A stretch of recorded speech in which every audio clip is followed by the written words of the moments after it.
So let's dive right in. We're going to tackle a question today that might just change how you see, well, everything.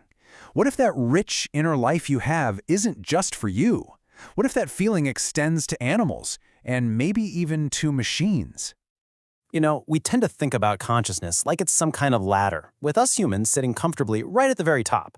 But what if that's the wrong way to look at it? What if it's more like a huge, unexplored landscape?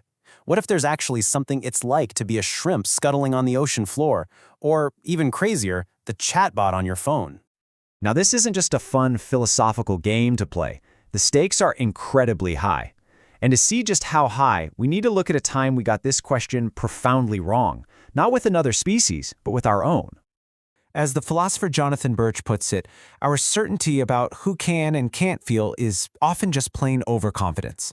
And that kind of overconfidence, as we're about to see, can be really, really dangerous. Okay, this is hard to even wrap your head around now, but up until the 1980s, it was common for doctors to perform major surgery on newborn babies without any anesthetic. The thinking was, well, that they couldn't really feel pain. It took mountains of scientific evidence showing babies were having these massive, life-threatening stress responses and crusading parents demanding change to finally end this horrifying practice. It's a chilling reminder, right? Our moral circle isn't set in stone. It only gets bigger when we're forced to look at evidence that makes us uncomfortable. So that brings us right to today's frontier. We've accepted that our own babies feel pain. But what about the massive, incredible spectrum of non-human animals we share the planet with? Let's really push our intuitions here for a second. Is it even plausible that something like an insect could have a subjective experience? I know, it sounds pretty out there, but the evolutionary case for it is surprisingly strong. So here's the evolutionary puzzle. Insects and crustaceans, like shrimp, they share a common ancestor. So if we think a shrimp might be sentient, we kind of have to consider insects too. The question is, did sentience evolve just one time way back in their shared family tree? Or did it pop up multiple times independently? This is something called convergent evolution. It's how we got eyes, for example, which have evolved maybe 40 different times. And that's the real challenge. We might be looking for consciousness in brains that look absolutely nothing like our own. And when you really look at shrimp, the evidence starts to pile up.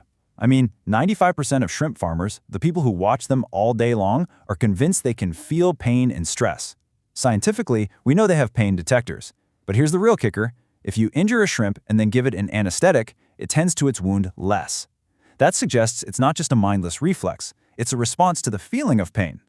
And this is where the scale of this whole question just becomes absolutely staggering. If we accept even the possibility that invertebrates could be sentient, then it's estimated that 99% of all individual minds on Earth right now might belong to wild animals. 100 quadrillion. That's a rough estimate for just the number of terrestrial arthropods, insects, spiders, and so on. To try and put that into perspective, if you could represent all 8 billion humans as tiny dots on a single quarter, you would need an entire soccer field to represent every individual arthropod. Just wow. But you know what? It's not just biological minds we have to wrestle with anymore. We are now actively creating entirely new kinds of intelligence out of silicon. The philosopher David Chalmers came up with this brilliant thought experiment that makes this all feel a lot less like science fiction. Imagine we could replace one single neuron in your brain with a tiny silicon chip that does the exact same job. You probably would notice a thing, right? Okay, now what if we replace a second one and a third? What happens when we replace the final biological neuron? It's really hard to believe that your consciousness would just suddenly blink out of existence with that one last swap. It feels much more likely that if the function is the same, the experience is too. But this whole idea brings up a really fascinating problem. Because the kind of uncertainty we have about AI minds is a completely different flavor from the uncertainty we have about animal minds.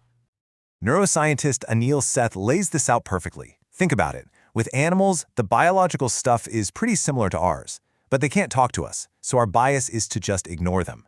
With AI, the silicon stuff is totally different from us, but they can talk to us, so here our bias might be to be fooled by them. We're at risk of being way too skeptical of one and way too gullible with the other. So, what in the world are we supposed to do with all of this mind-bending uncertainty? Well, it forces us to get serious and think about our ethical duties when the stakes are this ridiculously high.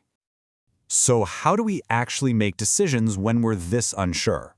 Well, we can turn to a principle called non-negligible risk. The idea is actually super simple. You don't need 100% certainty that something bad is going to happen to be cautious. Even a small chance of a really terrible outcome is reason enough to act. Ethicist Jeff Sebo has a perfect analogy for this. He says, think about drunk driving. It doesn't guarantee a horrible outcome, right? But that small, maybe 1 in 1,000 chance that it could, that is more than enough reason to just get an Uber. We use this kind of thinking all the time in our lives. So the real question is, why wouldn't we apply it to the potential suffering of literally trillions of non-human minds? And this is where it starts to get really uncomfortable. When you truly try to contemplate that soccer field full of insect minds, or a future filled with countless digital minds, it forces you to admit that maybe, just maybe, our gut feelings are leading us completely astray. Let's be honest, our brains just aren't built for this stuff. We are naturally wired to care more about things that look and act like us. That's speciesism. A number like 100 quadrillion, it doesn't feel real. Our minds can't emotionally tell the difference between 1,000,000 and 1,000,000,000. And of course, there's a part of us that likes the idea of humanity being at the top of the moral pyramid. It's just more comfortable that way. I think the researcher Bob Fisher frames this challenge perfectly. He admits that when a logical process leads him to a conclusion that makes him uncomfortable, his first thought is that the problem is probably with his own biases, not with the logic itself. And that's a powerful call for some serious intellectual humility. Look, our world of minds is expanding, whether we like it or not, deep into the animal kingdom and out into the new digital frontier. We're just not the only complex game in town anymore. So the final question really isn't whether they are worthy of our moral concern, it's whether we are capable of giving it.